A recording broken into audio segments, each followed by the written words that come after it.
Today's reading is Matthew chapter 5 verses 1 through 10. 마태복음 5장 1절에서 10절. One day, as he saw the crowds gathering, Jesus went up on the mountainside and sat down. 예수님은 많은 사람들이 모여드는 것을 보시고 산에 올라가 앉으셨다. His disciples gathered around him, and he began to teach them. 그러자 제자들이 그분에게 나아왔다. 그래서 예수님은 그들에게 이렇게 가르치셨다. God blesses those who are poor and realize their need for him, for the kingdom of heaven is theirs. 마음이 가난한 사람들은 행복하다. 하늘나라가 그들의 것이다. God blesses those who mourn, for they will be comforted. 슬퍼하는 사람들은 행복하다. 그들은 위로를 받을 것이다. God blesses those who are humble, for they will inherit the whole earth. 유순한 사람들은 행복하다. 그들은 땅을 물려받을 것이다. God blesses those who hunger and thirst for justice, for they will be satisfied. 의를 위해 굶주리고 목마른 사람들은 행복하다. 그들은 원하는 것을 다 얻을 것이다. God blesses those who are merciful, for they will be shown mercy. 남을 불쌍히 여기는 사람들은 행복하다. 하나님도 그들을 불쌍히 여기실 것이다. God blesses those whose hearts are pure, for they will see God. 마음이 깨끗한 사람들은 행복하다. 그들은 하나님을 볼 것이다. God blesses those who work for peace, for they will be called the children of God. 화평을 이루는 사람들은 행복하다. 그들은 하나님의 아들이라 불릴 것이다. God blesses those who are persecuted for doing right, for the kingdom of heaven is theirs. 의를 위해 핍박받는 사람들은 행복하다. 하늘나라가 그들의 것이다. 아멘. Amen. Let's pray. Dear Heavenly Father, I pray that all the words that are spoken, they will be anointed by your Holy Spirit, that they will become living words. And if any words spoken are not your words, that you will make them to fade away and have no power, so that the words that go out, the words that are presented to people's ears and to their senses, will be your words. And so I ask, Father, for anybody who hears these words, that their ears will be open, their minds will be open, their hearts will be open to your voice, to your message, that your living words will find a home in these people. And they will find fertile soil where they will grow, and your words will bring life and bear fruit in the lives of everybody who hears and receives these words. And I pray this blessing in the name of our Lord Jesus Christ. Amen. Today's title is The King's Man. 왕에게 속한 사람. If you ask me to choose between the mountains and the ocean, I would almost always choose the ocean. 만약 여러분이 저에게 산과 바다 중 하나를 선택하라고 말씀하신다면 저는 거의 매번 바다를 선택할 것입니다. I've asked myself why I prefer the ocean, and I think that maybe it's because the ocean seems more alive. 저는 제가 왜 바다를 더 좋아하는지 생각해 보았고 그 이유는 바다가 더 생동감 있다고 느끼기 때문입니다. Many people prefer mountains, and I admit that I'm impressed by their majesty and beauty. 많은 사람들이 산을 더 좋아할 수도 있고 저 역시 산의 장엄함과 아름다움에 큰 감동을 받곤 합니다. From my home, I'm blessed to be able to reach easily the South Sea in one direction, 저희 집에서 한 방향으로 쭉 따라가면 쉽게 남해에 갈 수 있습니다. Close in the other direction is Jirisan National Park, and the second tallest mountain on the Korean peninsula, on the Korean mainland, the 1,915-meter tall Jiri Mountain. 다른 방향으로 조금만 가면 지리산 국립공원이 있고 지리산은 한국 본토에서 두 번째 높은 산으로 그 높이가 1915m입니다. Both of these beauty spots were created by God and have the same value. 이 두 아름다운 장소는 하나님께서 만드신 것이고 동일한 가치를 지닙니다.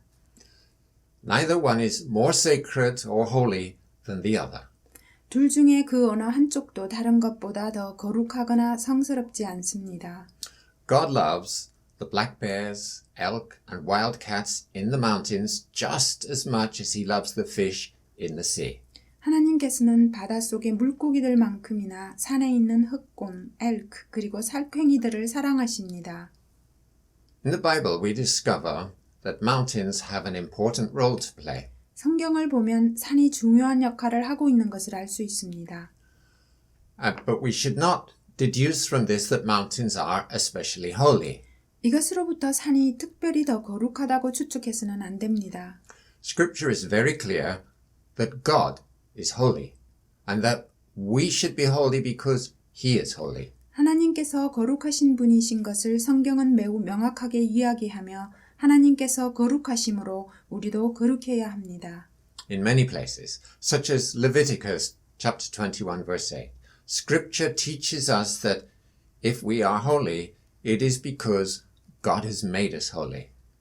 I, the Lord, am holy, and I make you holy. 레위기 21장 8절과 같은 성경 구절들을 보면 우리가 거룩하게 되는 것은 하나님께서 우리들을 거룩하게 만들어 주시기 때문입니다. 이것은 너희를 거룩하게 하는 나 여호와가 거룩하기 때문이다. And this is the same with a place. 이것은 장소에 대해서도 마찬가지로 적용됩니다. It will be a holy place only if and when God makes it holy. 하나님께서 거룩하게 만드실 때에 그곳은 거룩한 장소가 되는 것입니다. And God tells us in Leviticus chapter 21 verse 23, for example, not to defile my holy places. I am the Lord who makes them holy.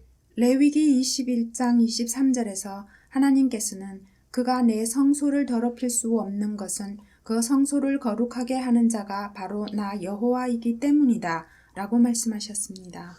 God says that the temple in Jerusalem wasn't holy in and of itself, but only because God had made it holy, and he could make it unholy at any moment. 예루살렘의 성전은 그것 자체가 혹은 저절로 거룩해진 것이 아니라 하나님께서 그것을 거룩하게 하셨기 때문에 거룩한 것이며 언제라도 하나님께서 성전을 거룩하지 않은 곳으로 만드실 수 있다고 말씀하셨습니다. It is written in 1 Kings chapter 9 and verse 7 that I will reject this temple that I have made holy to honor my name. 열왕기상 9장 7절에서 내 이름을 위하여 내가 거룩하게 한 이 성전마저도 버릴 것이다 라고 기록되어 있습니다. When God rescued Israel from Egypt, the Hebrew people had forgotten the idea of holiness. 하나님께서 이스라엘 백성들을 이집트에서 구출하셨을 때에 히브리인들은 거룩의 개념을 잃어버렸습니다. God therefore set out to teach Israel the difference between holy and unholy. 그러므로 하나님께서 이스라엘에게 거룩과 불경의 차이를 가르치기 시작하셨습니다. The Lord made holy days, holy vessels, and holy garments. 하나님께서는 거룩한 날들, 거룩한 그릇, 그리고 거룩한 옷을 만드셨습니다. The Israelites had washings, sacrifices, and offerings of many kinds. 이스라엘 백성들은 씻는 물, 제사, 그리고 다양한 종류의 제물들을 갖고 있었습니다. By these, Israel learned that God is holy. 이런 것들을 통해서 이스라엘 백성들은 하나님께서 거룩하시다는 것을 배웠습니다. That is what God was teaching them. 그리고 하나님께서 그들에게 이것을 가르쳐 주셨습니다. Not the holiness of things or places, but the holiness of Yahweh was the lesson. 물건이나 장소의 거룩함이 아니라 여호와의 거룩하심이 그 교훈이었습니다. Do you remember what Jesus told the Samaritan woman in John chapter 4? 예수님께서 요한복음 4장에서 사마리아 여인에게 말씀하신 것을 기억하시나요? Believe me, dear woman, the time is coming when it will no longer matter whether you worship the Father on this mountain or in Jerusalem. 여자여 내 말을 믿으라. 이 산이든 예루살렘이든 아버지께 예배드리는 장소가 문제되지 않을 때가 오고 있다. For God is spirit. So those who worship him must worship in spirit and in truth.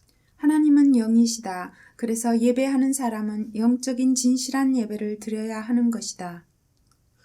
Our holiness is not connected to a place or anything. 우리의 거룩함은 어떠한 장소나 물건에 관련되어 있지 않습니다. We are not closer to God on a beach than we are on a peak. 우리는 산의 정상에서보다 바닷가에 있을 때 하나님이 더 가까운 것은 아닙니다. We draw close to God by our spirits and in our hearts by fixing our eyes upon him. 우리는 우리의 눈을 그분을 향해 초점 맞추고 있을 때 우리의 영과 마음으로 하나님과 가까이 하게 되는 것입니다. Our reading today starts with the words, Jesus went up on the mountainside and sat down. 오늘 본문 말씀은 예수님께서 산에 올라가 앉으셨다로 시작합니다. When we read this, we're inclined to just skip past it. 우리가 이 말씀을 읽을 때는 그냥 뛰어넘어 가기 쉽습니다. If we pause, we are likely to see it as a purely practical matter of finding a suitable place to talk to a large group of people. 만약 우리가 여기서 잠시 멈춘다면 우리는 이것을 큰 무리의 사람들에게 이야기하기 적합한 장소를 찾는 현실적인 방법으로만 볼 경향이 있습니다. As we have just discussed, the mountain is not a special holy place. 우리가 앞에서 이야기했듯이 이 산은 특별히 거룩한 장소가 아닙니다. To Matthew and the people of his time, the mountain had a larger symbolic meaning. 마태와 그 당시 사람들에게 산은 보다 큰 상징적인 의미가 있습니다. Matthew and his readers were Jewish, and Matthew's gospel has a strong Jewish perspective. 마태와 그의 독자들은 유대인들이었고 마태복음은 유대인적 관점이 강하게 드러난 복음서입니다. So when he wrote that the disciples went up a mountain to talk to Jesus, Matthew was well aware that Moses went up a mountain to talk to God. 제자들이 예수님과 이야기하기 위해 산에 올라갔다고 마태가 기록하면서 그는 모세가 하나님과 이야기하기 위해 산에 올라갔다는 사실을 잘 인식하고 있었습니다. It was upon that mountain that God gave the law to Moses. 그곳에서 하나님께서는 모세에게 율법을 주셨습니다. Now, Jesus is portrayed speaking to the people from a mountain, bringing a new law by which his people are to live. 이제 예수님께서 산에 오르셔서 사람들에게 그들이 따르며 살아가야 할 새로운 법을 주시는 것으로 그려집니다. Mountains repeatedly have a special place in Scripture. 성경을 보면 산은 반복적으로 특별한 장소로 되어 있습니다. The mountain is a symbol of power and the seat of authority. 산은 힘의 상징이고 권위의 자리입니다. When Satan tempted Jesus, he took him up a very high mountain. 사탄이 예수님을 시험할 때에는 아주 높은 산으로 예수님을 데리고 갔습니다. Moses went up alone and came back down with 2 tablets of stone. 모세는 혼자 산에 올라 2개의 돌판을 갖고 내려왔습니다. Jesus sits down on the mountain as King of Kings and Lord of Lords. 예수님께서는 그와 달리 왕의 왕, 주의 주로서 산에 앉으십니다. And Jesus is shown to any Jew as being obviously greater than Moses. 예수님께서는 분명히 모세보다 더 위대한 분으로 유대인들에게 나타납니다. Jesus the King is declaring the start of a new kingdom and inviting his disciples to be citizens of this new kingdom. 예수님께서는 새로운 왕국의 시작을 선포하시고 그의 제자들을 새로운 왕국의 백성들로 초대하십니다. A new kingdom has come.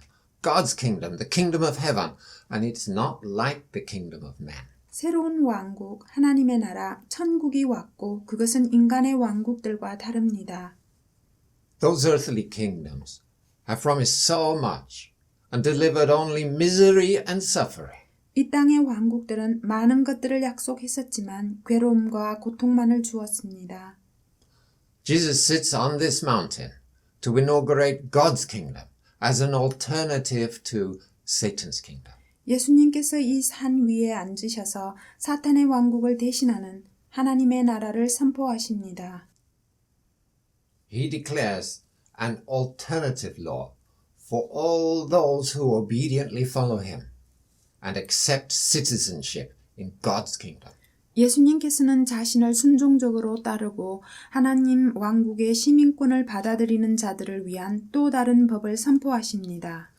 The teaching of the Sermon on the Mount is for the citizens of the kingdom and not a moral treatise for those who belong to Satan's kingdom.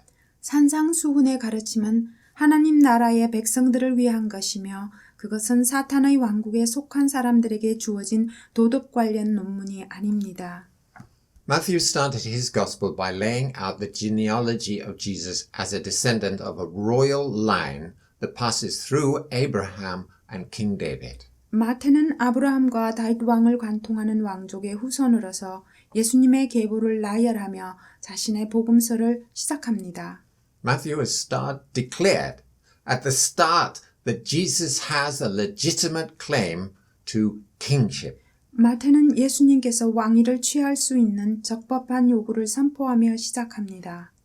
Matthew next recorded the arrival in Jerusalem of Magi from the east, seeking the newborn king of the Jews. 그 다음으로 마태는 새롭게 태어난 유대인들의 왕을 찾기 위해 동방에서 온 박사들이 예루살렘에 도착한 것으로 이어서 기록해 나갑니다. And Herod recognizes the claim by trying to kill the legitimate king, thus eradicating his threat to Herod's power. 헤롯은 이 사실을 알고 그 왕을 죽임으로써 자신의 권력에 대한 위협을 뿌리 뽑으려 합니다. Herod slaughters all of the babies in Bethlehem. 헤롯은 베들레헴에 있는 모든 아기들을 살해합니다. Jesus has to flee with his family and they live as refugees in Egypt. 예수님과 그 가족은 이집트로 도망가서 난민으로 살아갑니다. In chapter 3, Matthew introduces us to John the Baptist, who is preaching in the wilderness, "Repent of your sins and turn to God, for the kingdom of heaven is near." 3장에서 마태는 우리에게 세례 요한을 소개합니다. 그는 광야에서 하늘나라가 가까웠다 회개하라고 가르쳤습니다. Repent, John says, because the kingdom is near. 요한은 하나님의 나라가 가까이 왔기 때문에 회개해야 된다고 말했습니다. He doesn't say repent so that you can be forgiven and enter heaven when you die, though of course that is true. 그는 비록 그것이 사실일지라도 여러분이 죽은 후에 천국에 갈 수 있도록 용서받기 위해 회개하라는 말을 하지 않았습니다. John's repentance is to change your mind and your heart about who is truly king in your life. 요한의 회개는 여러분의 삶의 진짜 왕이 누구인지에 대해 여러분의 생각과 마음을 바꾸는 것입니다. Who is king in your life? 여러분의 삶의 왕은 누구입니까? Is Caesar your king? Or Christ your king? 시즈가 여러분의 왕입니까? 아니면 그리스도가 왕입니까? This is the only choice on offer. 이것이 우리에게 주어진 유일한 선택입니다. Matthew lays out the stark choice before the Jews. 마태는 유대인들에게 냉혹한 선택을 하도록 요구합니다. Amazingly, they choose Caesar. 하지만 놀랍게도 그들은 시즈를 선택했습니다. Jesus brought the kingdom of heaven to earth and people keep choosing the kingdom of hell. 예수님께서는 천국을 이 땅에 임하게 하셨지만 사람들은 계속해서 지옥을 선택합니다. The Apostle John relates to us in John chapter 19 verse 15 the astonishing moment this choice was publicly announced by the leadership. 사도 요한은 요한복음 19장 15절에서 이 놀라운 선택의 순간이 지도자들에 의해 공개적으로 선포되는 것을 우리에게 보여줍니다. Away with him, they yelled. Away with him, crucify him. 그들은 큰 소리로 죽여버리시오, 십자가에 못 박으시오 하며 외쳤다. What? Crucify your king? Pilate asked. 빌라도가 그들에게 당신들의 왕을 십자가에 못 박으란 말이요? We have no king but Caesar. The leading priests shouted back. 하자 대제사장들이 로마 황제 외에는 우리에게 왕이 없습니다. 하고 대답하였다. In the 4th chapter of his gospel, Matthew tells the story of Satan tempting Jesus. 4장에서 마태는 사탄이 예수님을 유혹하는 이야기를 합니다. Satan offers Jesus all the worldly political power that is currently in the hands of worldly temporal leaders. 사탄은 예수님에게 현재 일시적으로 이 세상의 지도자들의 손에 있는 세상의 정치적 권력을 제안합니다. This immense political power would allow Jesus to do whatever he wants. But it is an absolute opposite to the way our Lord reigns and rules in a kingdom not of this world. 이 정치적 권력은 예수님께서 원하시는 것은 무엇이든 할 수 있게 할 거대한 것이었지만 그것은 이 세상에 속하지 않는 왕국에서 우리 주님께서 다스리고 통치하는 방법과는 정반대되는 것입니다. Satan's last temptation of Jesus is rejected. 예수님을 향한 사탄의 마지막 유혹은 거절당했습니다. It must also thus be rejected by those who follow Jesus. 그것은 예수님을 따르는 자들에게 동일하게 거절되어야 합니다. We reject this strong political flavor. 우리는 이 세상의 강력한 정치적 유혹을 거절합니다. We reject Satan's appeal to rule by human power and force and grandeur over the whole world. 온 세상을 인간의 힘과 권력과 위엄으로 다스리도록 하는 사탄의 항소를 우리는 거절합니다. We reject the ultimate desire of ancient and modern political powers. 우리는 고대와 현대의 정치적 권력의 절대적 욕망을 거절합니다. We reject the rule of Caesar because we choose the kingdom of God and the rule of Jesus. 우리는 예수님의 통치가 있는 하나님의 왕국을 선택하고 시저의 통치는 거절합니다. Jesus rejects all worldly power and begins to preach that the kingdom of heaven is at hand. 예수님께서는 모든 세상의 권력을 거절하시고 천국이 가까이 왔다고 가르치셨습니다. And he invites 12 men to join him. 그리고 12명을 불러 그들과 함께 하셨습니다. These are Jesus' closest followers, his government's cabinet, who will go to all the world with his invitation and preach the good news of the kingdom of God. 그들은 예수님의 가장 가까운 제자들이고 그 왕국의 내각이고 그들은 그분의 초청장을 갖고 온 세상으로 나아가 하나님 나라의 복음을 전합니다. King Jesus, humble of heart, brings healing and feeds his people. 왕이신 예수님은 겸손한 마음으로 사람들을 치유하시고 먹이십니다. In chapter 5 of Matthew's Gospel, Jesus sits down on a mountain to talk with these 12 men about his new kingdom. 마태복음 5장에서 예수님께서 12 제자들과 함께 산 위에 앉으셔서 새로운 왕국에 대해서 이야기하십니다. In the Sermon on the Mount, Jesus lays out the details of his alternative kingdom and what sort of people will live in it. 산상수훈에서 예수님께서 그의 왕국에 대해 상세하게 이야기하시고 어떤 종류의 사람들이 그곳에 가게 될 것인지 말씀하십니다. Verse 2 says, And he began to teach them. 2절에서 그래서 예수님은 그들에게 이렇게 가르치셨다고 이야기합니다. He begins with the Beatitudes, the blessings that people can expect from being in his kingdom and rejecting the other kingdom. 예수님께서는 다른 왕국을 포기하고 그분의 왕국을 선택한 사람들이 기대할 수 있는 팔복과 축복에 대해 이야기하시면서 시작합니다. And Jesus the King makes us holy so that we can live in his holy kingdom. 예수님께서는 우리가 그분의 거룩한 나라에 살 수 있도록 우리들을 거룩하게 만들어 주실 것입니다. Good news for sure. 이것은 진정한 복음입니다. Amen.